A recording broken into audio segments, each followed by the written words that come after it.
Sud Radio Parlons Vrai chez Bourdin, 10h30, 12h30, Jean-Jacques Bourdin. Nous sommes jeudi. Le jeudi, c'est un jeudi politique entre 11h et midi. Jeudi politique, nous donnons la parole aux élus de la nation, aux députés ou sénateurs qui viennent nous voir et qui viennent débattre. Ils sont 3 tous les jeudis. Eh bien, ce jeudi, nous recevons avec plaisir Henri Alfandari, qui est député Horizon d'Indre-et-Loire. Bonjour. Bonjour. Merci d'être avec nous. Par ordre alphabétique, Thomas Porte, qui est député LFI de Seine-Saint-Denis. Bonjour. Et Jean-Louis Thiriot, qui est député LR de Seine-et-Marne. Bonjour. Merci, c'est une première pour vous. Ça me fait plaisir de vous recevoir. Bien, nous allons parler de 3 sujets essentiels qui font la une de l'actualité, évidemment. La réforme des retraites, le coût de l'énergie et la santé. Et je vais commencer avec la réforme des retraites. On commence à en savoir un peu plus, même s'il y a quand même quelques zones d'ombre. On va en savoir un peu plus dans les jours qui viennent, puisque le 10 janvier, mardi prochain, eh bien, le gouvernement présentera la réforme des retraites. Sa réforme des retraites. On a l'impression que chaque gouvernement, d'ailleurs, a sa réforme des retraites. Mais là, c'est une réforme des retraites nécessaire, dit le gouvernement, qui n'a aucune utilité, dit l'opposition. Alors, nous allons faire le point sur ce qu'on sait et ce qu'on ne sait pas.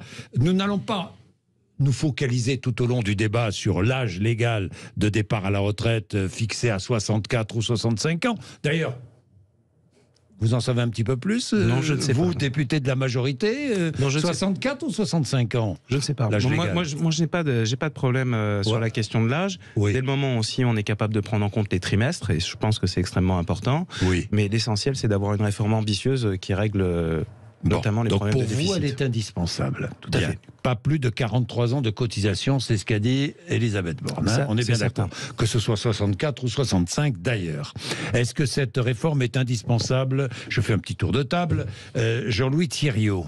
Absolument, ça fait 20 ans qu'on le dit, on sait que tout au long de la vie, les Français globalement travaillent moins, nous sommes dans un monde compétitif, dans un monde où la démographie signifie et l'espérance de vie qu'on va vivre plus longtemps, donc vivant plus longtemps, ça veut dire nécessairement travailler plus longtemps. Donc oui, cette réforme est nécessaire et je me félicite, on verra ce qu'il y a dans le texte, mais je me félicite qu'on la mette en place. La seule chose à laquelle il faut faire attention, c'est qu'on prenne en compte un certain nombre d'améliorations sociales qui doivent accompagner cette réforme, notamment les petites retraites. Et là, il y a une ambiguïté, on sera très vigilant. Je suis très content que vous souleviez le problème des petites retraites, parce que ça a disparu, j'ai l'impression, du discours gouvernemental.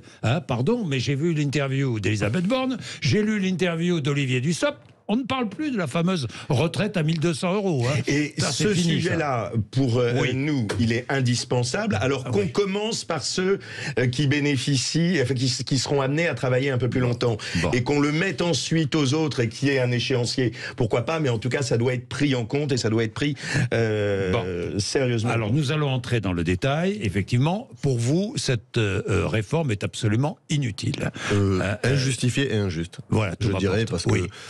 injustifié parce qu'on avance les arguments financiers en disant que le système est en déficit. Je rappelle quand même cette année 900 millions d'excédents, l'année prochaine quasiment 3 milliards. Dans tous les scénarios qu'a pris le corps, il y a effectivement un déficit qui se creuse. 12 milliards 5 en 2027 dit le corps et 14 milliards en 2030. Bien sûr, mais qui n'est pas si abyssal que ça. Et nous, on a mis des propositions sur la table pour le financer, parce que derrière, c'est quelle proposition de financement, et vous avez raison, pour résoudre ce problème-là. Nous, on a mis d'autres dispositifs sur la table, parce qu'on considère que nous, c'est la retraite à 60 ans, avec 40 annuités. Et c'est pas que l'opposition de gauche qui est opposée au projet de réforme des retraites. Prenez tous les sondages qui sont sortis depuis 3 jours, 70% des habitants de ce pays n'en veulent pas. Pour la première fois, l'ensemble des centrales syndicales depuis 2010 sont opposées à cette réforme-là. Et pour nous, 43 annuités ou 64 ou 65 ans, c'est non. Cette réforme, elle est injuste parce qu'elle va aussi sacrifier des gens. Il y a 25% des 5% les plus pauvres dans ce pays qui décèdent avant 63 ans. Et on va leur demander de partir à la retraite à 65 ans. Ces gens-là, ils n'auront même pas le droit à la retraite. Ambroise Croizat avait une phrase très forte. Il disait, la retraite ne doit pas être l'antichambre de la mort. On doit pouvoir partir à la retraite assez tôt pour en profiter, parce que c'est les plus belles années de la vie aussi, pour s'occuper des enfants, s'engager dans l'associatif. Et je veux juste dire une chose, parce que vous avez dit les Français, ils travaillent parfois moins que les autres. C'est pas vrai. Si on prend tous les indicateurs, à la fois sur le temps de travail annuel Et sur le temps de travail sur une semaine, ils travaillent plus que les Allemands, par exemple, et plus que les Britanniques. Donc les Français travaillent, ils produisent 2 à 3 fois plus que les Allemands ou les Britanniques. C'est pour ça que les Allemands ou les Britanniques ou les Espagnols ou le reste de l'Europe, c'est pour ça que les Européens partent plus tard. Non, par exemple, plus tard à la retraite, et ça ira jusqu'à 67 ans. Mais par exemple, vous prenez un pays comme l'Autriche. L'Espagne, c'est 66 ans. Non. Ils viennent de passer à 66 ans et 4 mois. Par exemple, en Autriche, les femmes partent à 60 ans. Mais pourquoi on est obligé de copier tout ce qui se fait de plus régressif ? Non, mais une proposition sur la table. Non, mais parce que parfois, on veut copier aussi l'Espagne sur d'autres sujets. Mais nous, on n'est pas sur la copie d'un modèle, on est sur une autre proposition qu'on a mis sur la table, sur laquelle on a mis des propositions de financement qui correspondent très clairement à pouvoir partir à la retraite à 60 ans. Très clairement, ne mentons pas, hein, vous parlez d'injustice. L'une des grandes injustices, c'est que si nous ne faisons rien, la dette, elle sera sur nos enfants. Mais non, c'est faux. Si, aujourd'hui, la situation financière du pays fait que l'ensemble de nos prestations sociales sont financées par des emprunts et par de la dette. Et cette dette, à un moment, il faut la payer. Donc, soit vous hypothéquez l'avenir de nos enfants, soit on fait quelque chose. Nous, notre rôle, en responsabilité, il est de garantir à tous ceux qui ont travaillé une retraite décente. Et c'est pour ça que je rejoins aussi l'avis de mon collègue sur la question des petites retraites. Il est essentiel de pouvoir revaloriser ces retraites. Bon, alors, Henri Alfandéry, j'ai quand même une question qui est sous-jacente, pardon. J'en parlais avec François Omril, le patron des cadres, il y a quelques minutes, c'est que vous voulez une réforme des retraites. Pourquoi ? Parce que vous avez besoin d'argent. Parce que vous avez besoin de recettes. Donc, vous faites travailler plus longtemps les Français parce que vous avez besoin de recettes. C'est vrai ou c'est faux ? C'est faux, puisqu'une fois de plus, les retraites financent les retraites. Donc là, on est en train de parler du sujet retraite. Oui. Si vous dites que notre système, pour pouvoir fonctionner à son niveau de prestation sociale, a besoin d'argent, la réponse est oui. Mais ce n'est pas. Si vous faites travailler plus longtemps les Français, vous avez plus de cotisations, donc rentre plus d'argent dans les caisses de l'État. Oui, mais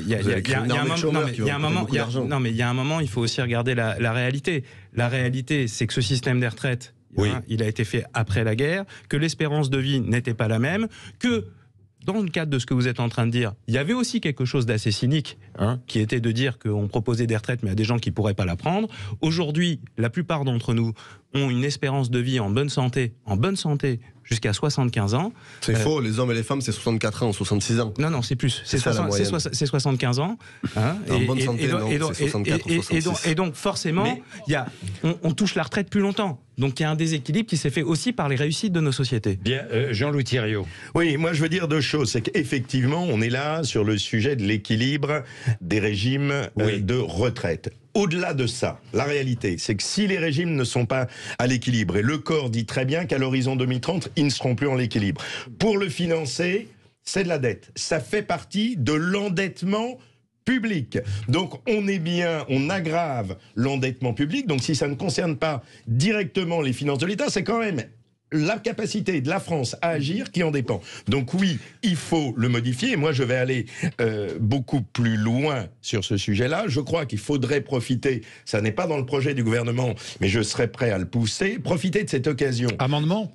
Amendement, mais c'est plus qu'amendement. Je pense que ça ne peut pas se faire sur une loi comme celle-là. D'accord. Pour mettre une deuxième fusée aux retraites qui soit un régime de capitalisation indépendamment du régime de répartition, parce qu'on ne peut pas dire comme ces messieurs de la France insoumise, le monde de l'actionnaire, c'est le paradis. Qu'est-ce qu'ils sont méchants, les actionnaires du CAC 40, et en même temps ne pas vouloir que le salarié français bénéficie des retours des fonds de pension. Il faut qu'on ait les deux. Moi, je veux que le salarié français puisse bénéficier des super dividendes des grandes entreprises, parce qu'aujourd'hui, 40% du flottant de Total, ce sont des fonds de pension. Alors, vous allez pouvoir répondre, Thomas Porte, mais je voudrais faire une petite remarque. Il y avait une réforme des retraites qui avait été engagée par le président de la République, Emmanuel Macron, qui était une réforme qui bouleversait le système, puisque c'était une réforme par points, qui était une réforme peut-être compliquée à l'origine, mais qui commençait à entrer dans la tête des Français. Et puis tout à coup, abandon de cette réforme par points, et on est revenu finalement à une réforme plus classique. C'est peut-être très dommage pour le gouvernement. Si Emmanuel Macron avait voulu marquer sa présidence, peut-être aurait-il dû garder ce premier jet. cette première réforme, non? Vous êtes d'accord ou pas? Puisque c'était Édouard Philippe qui était Premier ministre. De dire que cette réforme de retraite par points était extrêmement ambitieuse et aussi était très juste, puisqu'elle venait régler beaucoup de problèmes d'inéquité entre les Français, je peux que vous rejoindre. Maintenant, il y a un moment, nous, on est là aussi pour faire avec la réalité. La réalité, c'est que ce n'est pas cette réforme qui est présentée. Que nous avons absolument besoin, parce que contrairement à ce qui est dit en face, de faire une réforme, puisque les retraites ne sont pas garanties en l'état, puisque même la prévision la plus optimiste du corps a un déficit et elle est basée sur des prévisions de croissance que nous n'avons jamais atteint régulièrement. Alors, nous n'allons pas revenir sur les chiffres, les prévisions du corps, nous avons donné bien. Mais vous êtes contre la réforme, vous dites qu'il faut 60 ans, la retraite. Comment financez-vous ? C'est très simple, parce que je vais juste dire un mot, parce qu'on on parle quand même beaucoup de chiffres, je ne vais pas revenir sur le corps. On nous parle de déficit et de dire que le système va tomber par terre. Mais on peut mettre à contribution d'autres acteurs qui sont aujourd'hui exonérés de cotisations sur les retraites. Vous avez parlé des rachats d'actions et des dividendes aujourd'hui, ils ne sont pas soumis à cotisation retraite. Nous, par exemple, sur les salaires qui sont de plus de 3 500 €, on veut augmenter les cotisations retraite. L'égalité salariale entre les femmes et les hommes, qui devrait être une réalité, c'est même pas une priorité, ça doit être effectif aujourd'hui. Non mais l'égalité salariale, ça veut dire 3 milliards de plus dans les caisses. En plus. Non, ça veut dire que vous augmentez les salaires, donc on cotise plus. Oui, c'est ce que je dis. Effectivement. Donc cotisation plus. Mais attendez, laissez-moi finir une chose, parce que vous évoquez toujours ça, mais aujourd'hui, je l'ai dit tout à l'heure, la question des retraites, c'est pas simplement une question financière, c'est de savoir quel projet de société on veut. Il y a des gens qu'on peut mettre à contribution, et vous parlez d'argent, mais je vais donner un chiffre qu'on donne souvent, mais qui est une réalité. L'évasion fiscale dans ce pays, c'est 100 milliards d'euros. On peut pas aller chercher 25 ou 30 milliards d'euros dans ces gens qui ne paient pas d'impôts pour les mettre dans le système de retraite et participer à la solidarité nationale. C'est ça que nous on demande. On doit pouvoir partir à la retraite avec une retraite décente à 60 ans et en profiter. Est-ce qu'on veut des gens qui partent à la retraite qui sont fracassés? 60 ans après combien d'années de cotisation? 40 annuités et une retraite minimale qui soit de 1 200 €. Parce que ce que dit Emmanuel Macron, il parle de la retraite minimale, sauf qu'on sait qu'aujourd'hui 20% des retraités les plus pauvres ne partent pas avec une carrière complète. Donc ils touchent même pas ça. Donc c'est 1 200 € carrière complète, a dit Emmanuel Macron. Mais encore une fois, ces 1 200 €, je les entends, je vois plus. Parce que c'est sur une carrière complète, il le sait bien. Ouais. Franchement, vous avez entendu c'était un engagement présidentiel. Je pense que en tout cas, je souhaite qu'il soit respecté. Et nous, notre bataille et celle que je porterai, c'est qu'on ait bien les 80% du SMIC, les 1 200 € garantis à tous les retraités. Parce que je peux vous dire que dans un territoire comme le mien en Seine-et-Marne, où je vois énormément de retraités, ces toutes petites retraites à 800 €, c'est pas supportable. Dites-moi 1 200 € pour ceux qui partent à la retraite avant la réforme. On est bien d'accord. On est bien d'accord. Aussi. On est bien d'accord. Et pour tous ceux qui auront fait valoir leurs droits avant la réforme, on est bien d'accord. On est bien d'accord. C'est très important de le préciser. Vous voterez ? Vous voterez cette réforme ou pas? Aucun doute. Alors j'attends toujours d'avoir lu le texte. Aucun doute. Vous êtes député LR. Oui. C'est important de vous entendre dire ça. Mais je peux vous dire, en ce qui me concerne, je ne suis pas le porte-parole de mon groupe, que je fais partie de ceux qui considèrent que ça fait 20 ans que nous disons qu'il faut travailler plus longtemps. Valérie Pécresse, dans son programme, disait 65 ans. Donc les Français en ont assez des girouettes et des gens qui changent d'avis. Oui, cette réforme j'ai vu quand même elle est bonne pour que le dans pays. Votre groupe, Aurélien Pradier, par exemple, ne veut pas voter. Je la voterai, mais vous savez, il y a un travail qui se fait où finalement les positions se rapprochent. Vous avez entendu Éric Ciotti dire 64 ans. Vous avez entendu Bruno Retailleau qui a fait une excellente tribune dans le Figaro allant dans le même sens. Le Sénat vote ça avec le PLFSS depuis 20 ans. Donc je crois, selon toute vraisemblance, que ça sera très majoritairement voté par le groupe. En tout cas, en ce qui me concerne, je dis, je voterai cette majorité à l'Assemblée nationale, alors. Si les LR votent avec vous, possiblement. Vous voterez la retraite, vous voterez la réforme, vous. Nous, on votera la réforme, une fois de plus, tout ce qui accompagnera quelque chose d'ambitieux et qui équilibrera et garantira les retraites, on le votera. Et après, moi j'espère qu'on arrivera à faire quelque chose aussi qui, malgré tout, amènera aussi quelque chose de positif, c'est-à-dire est-ce qu'on est capable de prendre en compte le fait qu'on n'est pas obligé de travailler de la même manière en fin de carrière qu'en début de carrière. Alors on va parler de points très importants, l'emploi des seniors, et on va parler de la pénibilité, parce que ce sont deux sujets majeurs pour nos concitoyens. Il est 11h19, à tout de suite. Sud Radio Parlons Vrai chez Bourdin, 10h30, 12h30, Jean-Jacques Bourdin. Il est 11h22, débat. Nous allons continuer sur la réforme des retraites, ensuite coût de l'énergie et santé. Débat avec nos trois invités, Henri Alfandari, qui est député Horizon d'Indre-et-Loire, Thomas Porte, député LFI de Seine-Saint-Denis, et Jean-Louis Thiriot, qui est député LR de Seine-et-Marne. D'abord, nous avons appris une chose, c'est que Jean-Louis Thiriot voterait cette réforme, lui qui est LR. Bon, ça c'est un fait politique. Mais au-delà de la politique, cette réforme des retraites, moi je voudrais parler de l'emploi des seniors. Alors le gouvernement, nous dit-on, on ne sait pas tout, hein, on va attendre mardi, nous dit-on, le gouvernement pourrait prévoir une forme d'index sur le modèle égalité homme-femme dans les entreprises. C'est-à-dire que les entreprises devraient être transparentes sur la place des seniors dans leurs effectifs, elles devraient en faire la publicité obligatoire et des sanctions seraient possibles. Est-ce qu'il faut aller beaucoup plus loin que ça sur l'emploi des seniors? Est-ce qu'il faut une coercition des entreprises, sanctionner véritablement l'entreprise qui fixait un quota finalement d'emploi de seniors? Qui va répondre à cela, sur l'emploi des seniors, pour encourager l'emploi des seniors? Alors, la première chose que je veux dire, c'est qu'on constate que dans les pays qui ont retardé l'âge de la retraite, je pense à l'Allemagne, je pense à d'autres pays, quand vous retardez l'âge de la retraite, mathématiquement, le taux d'emploi des seniors augmente. Vous regardez l'Allemagne, le taux d'emploi des seniors a augmenté de 2 ans, proportionnellement à l'augmentation. En clair, on aura toujours le même gap entre l'âge de la retraite et les emplois, mais ça va se décaler. Donc, le problème sera probablement moins important qu'on ne le croit. Moi, je pense qu'il y a 2 éléments très importants si on veut pousser les entreprises à conserver les seniors. C'est peut-être cet index, c'est pas idiot. C'est surtout réfléchir peut-être à des cotisations en sifflet pour que ça devienne rentable de garder les seniors jusqu'à... Mais pourquoi ne pas aller jusqu'à conditionner les aides accordées aux entreprises à l'emploi des seniors? Pardon, c'est une solution, non? Oui, sauf que la conditionnalité, vous savez aussi bien que moi, que quand un salarié, pour une raison quelle qu'elle soit, et pas seulement financière, ne donne plus satisfaction, l'entreprise, même avec une conditionnalisation des aides, ne la gardera pas. Moi, je suis contre les quotas, je suis contre ce caractère obligatoire, je suis en revanche partisan qu'il y ait une incitation forte qui fasse que l'on garde les seniors et qu'on les utilise pour transmettre les savoirs et l'expérience qu'ils ont. Quelle est votre position à Horizon? Moi, ma position, je ne suis pas sûr que la coercition marche non plus. Donc, moi, je crois qu'il y a quelque chose d'intelligent à trouver sur la question de la transmission du savoir, la manière dont on accueille le jeune dans l'entreprise et dont l'aîné part vers la retraite. Et qu'il y a certainement quelque chose à trouver pour lier les deux. Voilà, j'en reviens à, travailler plus longtemps, mais pas forcément de la même manière. Un senior qui, dans l'entreprise, travaillerait à mi-temps, par exemple, et sa deuxième part de travail serait consacrée aux jeunes accueillis dans l'entreprise. Et pourquoi pas encourager l'emploi à la retraite? Mais c'est le cumul emploi-retraite, très positif. Oui, clairement. Bien, quelle est la position de LFI sur cette question, l'emploi des seniors, hein?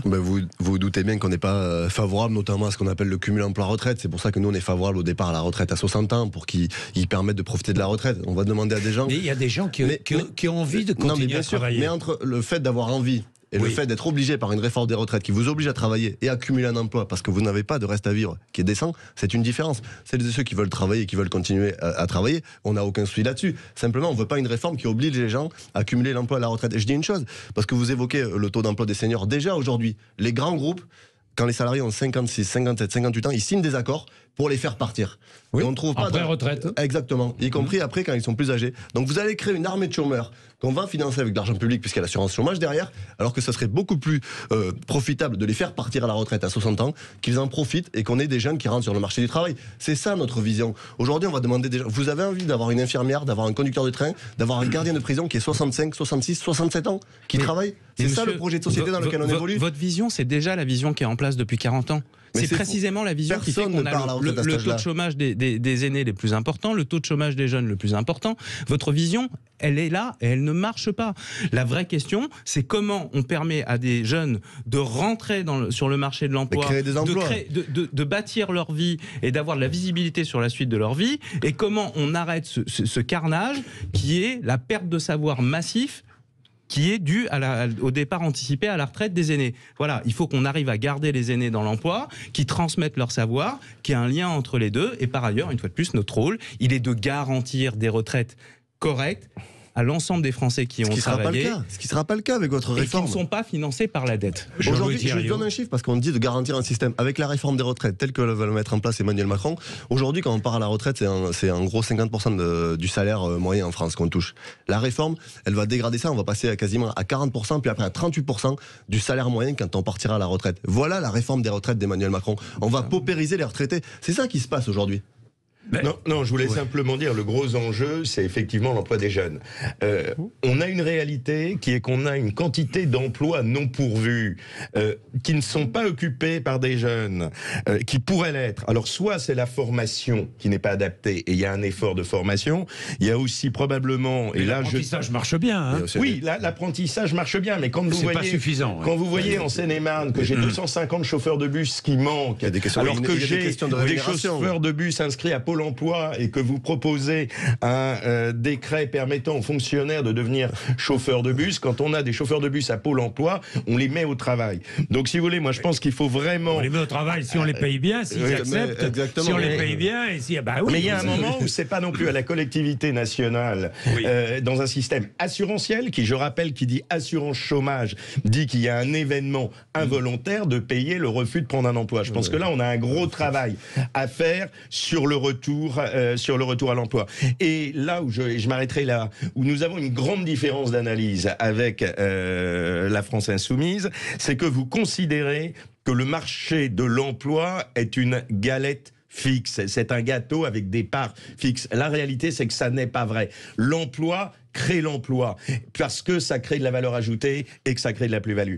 Et par conséquent, je suis absolument convaincu que si on a des jeunes qui vont au travail, et si les anciens travaillent plus longtemps, ça ne sera pas du chômage en plus, mais ça sera de la croissance en plus et de l'activité en plus. Bien, il est 11h29. Un mot ensuite sur la pénibilité, puis je passerai à autre chose. Nous allons parler du coût de l'énergie qui pèse sur les ménages, et pas que sur les ménages, sur de nombreux artisans et petites PME notamment. Les grosses entreprises aussi, mais moins. Il est 11h29. Sud Radio Parlons Vrai chez Bourdin, 10h30, 12h30, Jean-Jacques Bourdin. Il est 11h33. Tiens, si nous prenions Dominique, qui est à Roussillon, dans le Vaucluse. Bonjour Dominique. Oui, bonjour Jean-Jacques, bonjour à tous les auditeurs. Bonjour. Vous avez été licencié à quel âge, Dominique ? Alors moi j'ai été licencié à 54 ans, donc moi j'ai eu une carrière assez riche. Oui. J'ai été chef d'entreprise, directeur commercial et marketing.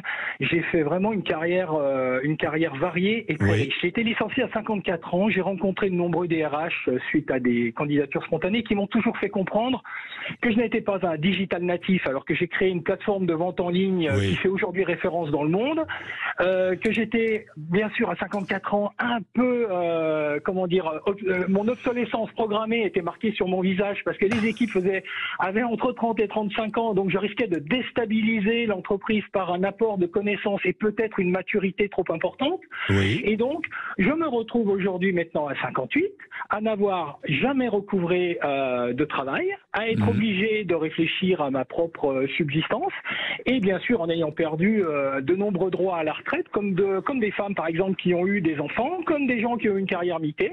Donc à quel âge est-ce que je vais terminer?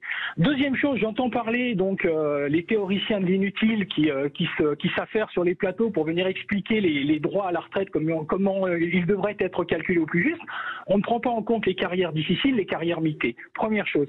Deuxième chose, expliquez-moi, quand vous parlez de l'emploi des jeunes, pourquoi est-ce qu'il y a 25 ans, on a fermé toutes les écoles hôtelières, toutes les écoles d'artisanat, toutes les écoles d'apprentissage d'électriciens, plombiers, etc. Et expliquez-moi aujourd'hui, par exemple, qu'il y a 250 000 emplois à pourvoir dans le monde de la restauration. Mais c'est un métier, la restauration.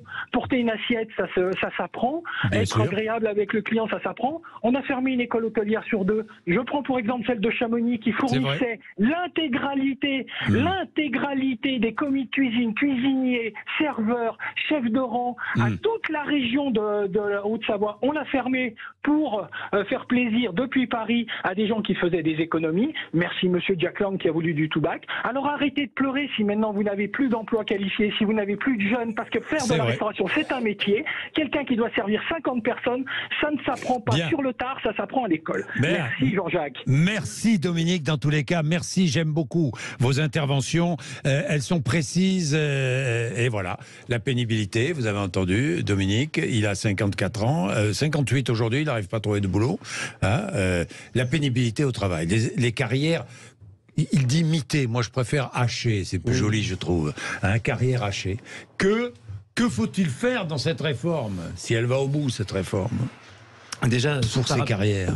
Par rapport à ce que vient de dire Dominique, je pense que quand on entend Dominique et son dynamisme, s'il pouvait retravailler, il le ferait et il continuera à travailler.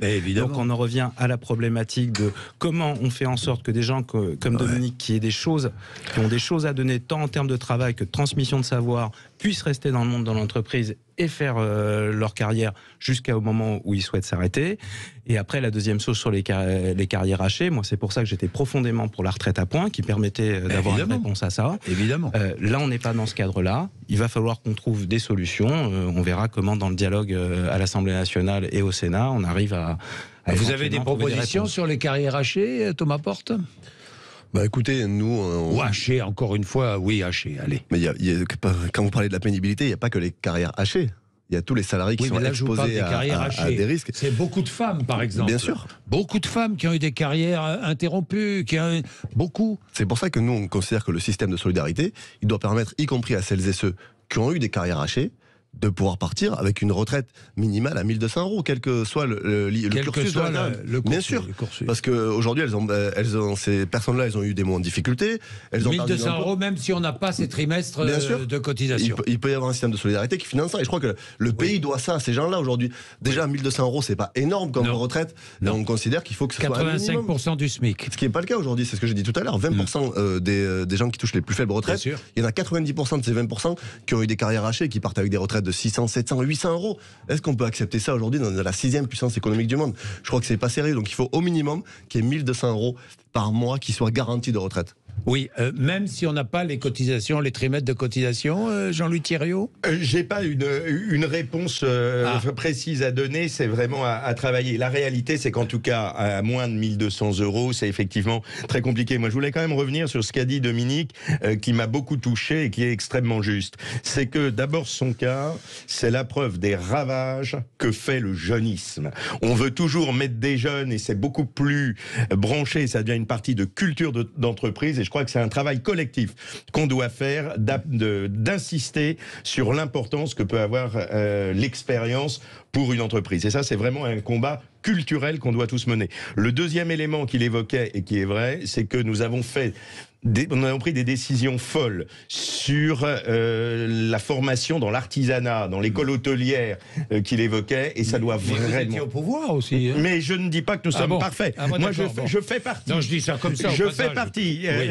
Cher Monsieur Bourdin, je fais partie de ceux qui disent qu'en politique, il faut savoir dire quand on s'est trompé. Peut-être que si on est capable de le dire, les Français nous font plus confiance. Ça, je suis bien d'accord. Bien. Merci, messieurs, en ce qui concerne les retraites. Nous allons passer à autre chose, le coût de l'énergie. Après les boulangers, ce sont les restaurateurs qui seront reçus en fin d'après-midi par le ministre de l'économie. Eux aussi se plaignent de l'explosion de leurs factures d'électricité. Félix Mathieu. Oui, les représentants des restaurateurs réclament des aides pour payer leurs factures d'énergie. Ils vont l'expliquer ce soir à Bruno Le Maire et à sa collègue en charge des PME, Olivia Grégoire. Cette réunion sera l'occasion pour les ministres de faire de la pédagogie sur l'ensemble des aides existantes, précise Bercy. Pas sûr de la pédagogie que cela suffise pour Thierry Marx, le président du syndicat des restaurateurs UMI. Ici sur BFM TV, il réclame un prix fixe et réglementé de l'électricité pour les restaurateurs. Peut-être que M. Bruno Le Maire ne doit pas mettre de pression sur nous, mais mettre de la pression sur les fournisseurs d'énergie. À un moment donné, on a l'impression qu'il y a une entente sur le prix de l'énergie, mais qui n'a pas explosé. Aujourd'hui, c'est mettre en danger tout un pan du tourisme français. On peut déclencher un prix fixe et entendable par la profession sur le prix de l'énergie. Il faut s'entendre là-dessus. Aujourd'hui, c'est pas possible. Quand vous avez une facture qui fait x10, mais vous ne l'avez même pas budgété dans la possibilité de résultat de l'entreprise. De son côté, Bruno Le Maire a d'ores et déjà modéré les espoirs de la profession en avertissant les restaurateurs ne doivent pas s'attendre aux mêmes aides que les boulangers. Des boulangers qui ont obtenu de leur côté mardi de pouvoir renégocier leurs factures d'électricité ou de gaz sans pénalité pour les contrats aux conditions les plus désavantageuses. Ce en plus des différentes aides, le guichet et l'amortisseur énergie. Messieurs, un prix fixe et réglementé de l'électricité pour les restaurateurs, oui ou non ? Nous, ça fait plus de 3 semaines avec mon collègue Luc Lamiraud qu'on alerte le gouvernement sur cette problématique-là. Mon collègue Luc va déposer une proposition de loi. L'idée, ça serait de permettre de résilier les contrats, comme on l'a fait sur les contrats d'assurance, de prêt, etc. Parce que effectivement, tout un tas de possibilité pour chacun, particulier ou entreprise, de résilier son contrat. En tout cas, de l'étendre, oui, de manière assez large, puisque tout un tas d'entrepreneurs et d'activités ont dû souscrire à des contrats avec des tarifs absolument prohibitifs liés à un contexte international. Au moment où le coût de l'électricité. Et que si ça en est à remettre en cause leur activité économique, c'est une catastrophe pour le pays. Donc nous, on veut tout faire pour arrêter ça. Pour aller jusque-là. Bon, donner la possibilité de résilier ce qui a été donné au boulanger. Hein. Ce qui est dans du gré à gré. Dans du gré à gré, oui. Et je pense qu'il faudrait passer la vitesse supérieure. Dans du gré à gré, oui. Oui, je partage totalement cette nécessité de résiliation, mais ça résoudra pas le fond du problème. Que ce soit pour les boulangers d'un côté, ou moi je mettrais collectivement tous les métiers de bouche. Oui. C'est vraiment aussi quelque chose que j'essaye de porter auprès d'Olivier Grégoire. Aujourd'hui, vous pouvez, quand vous êtes une TPE, 10 salariés, 1,5 million de chiffre d'affaires, bénéficier d'un tarif réglementé qui va augmenter de 15%, donc c'est supportable, sous réserve que votre compteur soit inférieur à 36 kV-ampères. Dans les métiers de bouche, notamment les boulangers ou la restauration, par définition, on consomme plus. Et je pense qu'on a une mesure réglementaire qui évidemment a un coût, mais à laquelle on ne peut pas y échapper, de supprimer ce seuil de 36 kV-ampères qui permet à ces petites PME, je pense en particulier à nos boulangers qui, dans les zones rurales, sont vitales de pouvoir continuer leur exploitation. On va vers des drames humains, des drames sociaux, des drames territoriaux absolument terrible. Je vois sur mon territoire, j'ai des boulangeries qui commencent à licencier. L'étape d'après, ça sera de mettre la clé sous la porte. Les 40% qu'évoquait Bruno Le Maire hier, très clairement, c'est pas suffisant. Quand vous étiez à 2 000 € et que vous passiez à 12 000 €, vous passez pas avec le modèle économique. Alors, prix fixe et réglementé, Thomas Porte. Oui, nous on est pour un tarif réglementé de l'énergie, mais ce qui se passe aujourd'hui, c'est les ravages de l'ultralibéralisme, parce que c'est le marché de l'énergie qui a été soumis à des logiques de concurrence et de marché qui créent les conditions dans lesquelles on se retrouve aujourd'hui.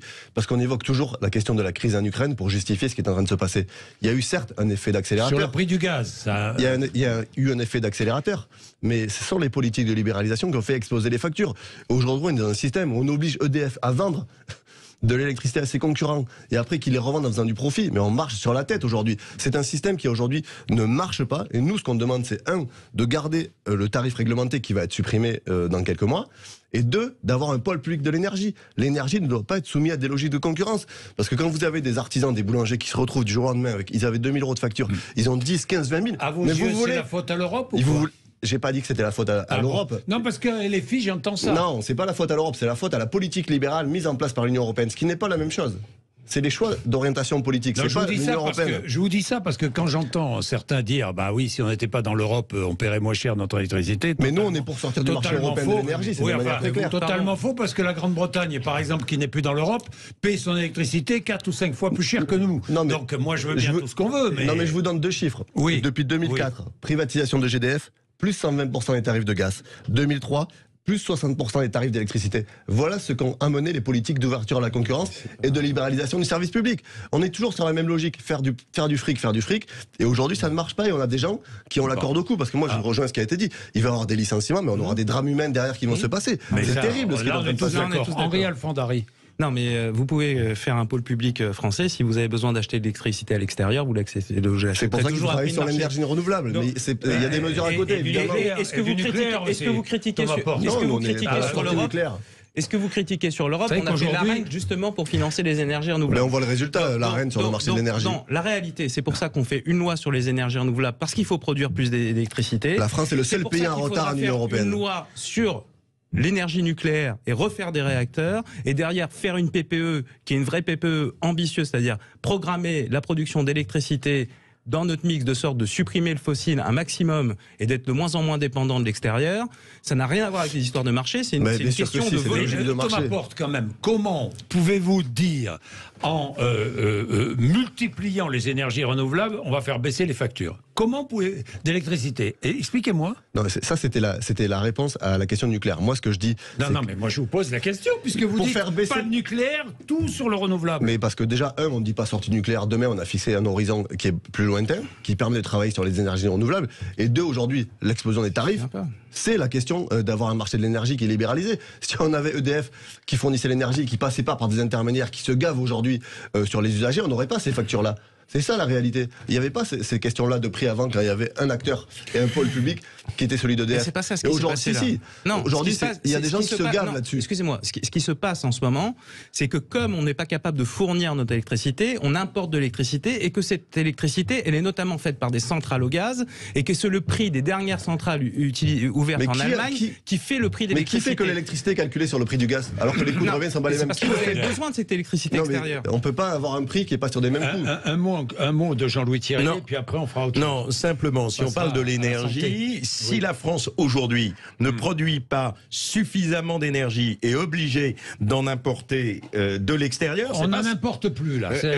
Ces derniers ça dépend jours. Des périodes. Oui. Mais toujours est-il qu'on s'est mis en risque, qu'on s'est mis en danger à cause de la décision criminelle, j'emploie à dessein le terme, de François Hollande, d'arrêter les programmes ou des centrales nucléaires françaises et de ne pas continuer. Aujourd'hui, nous aurions une énergie nucléaire suffisante. La question du marché européen pourrait se poser. Mais aujourd'hui, de toute façon, on ne produit pas assez. Donc, on est bien obligé d'acheter après, de la part des gens qui ont cassé le nucléaire, comme vous et vos alliés d'Europe Écologie Les Verts, venir nous donner des leçons sur l'énergie, c'est quand même très compliqué. Bien.